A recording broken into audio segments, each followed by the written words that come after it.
ဘဝမှာကိုယ်စိတ်တိုင်းကြကြီးအကြာကြီးနေခွင့်ရပါမယ်လို့ဘယ်သူပြောနိုင်မှာလဲဘယ်သူမှမပြောနိုင်ဘူးအချိန်မရွေးဒီဇေယျဘော်ကဆင်းသွားရမှာကံကုန်မိုးချုပ်လက်တွဲဖြုတ်ကားသုံးသုံးစောလျက်ခရီးနှင်သည်တို့လျက်ဧည့်သည်တွေပါတကားသူသည်ပင်လေဧည့်သည်ငါသည်ပင်လေဧည့်သည်ဟုတ်လားအေးဒီဧည့်သည်ဆိုတဲ့စကားလေးကိုစစ်စစ်ပေါက်ပေါက်ကိုယ့်ဘဝနဲ့ရှင်းပြီးတော့စဉ်းစားပြီးတော့ဘေးသက်ပေါင်းသူတော်ကောင်းတို့သဘောပေါက်မယ်ဆိုလို့ရှိရင်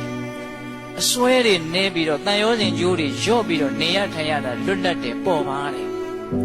ဧည့်သည်ဆိုတဲ့အမြင်မရှိဘဲနဲ့အိမ်ရှင်ဆိုတဲ့အမြင်ကြီးနဲ့ထာဝရပါပဲလို့ထင်မယ်ဆိုရင်တော့တန်ရောစဉ်ကြိုးတွေလည်းတင်းမယ်အသိဉာဏ်တွေလည်းတုံးမယ်နေရထိုင်ရတာလည်းပဲလေးလံမယ်ပူလောင်မယ်ဒါကြောင့်ကိုယ့်ဘဝဟာဧည့်သည်ပါဆိုတာကိုရှင်းရှင်းလင်းလင်းသဘောပေါက်ဖို့အရေးကြီးတယ်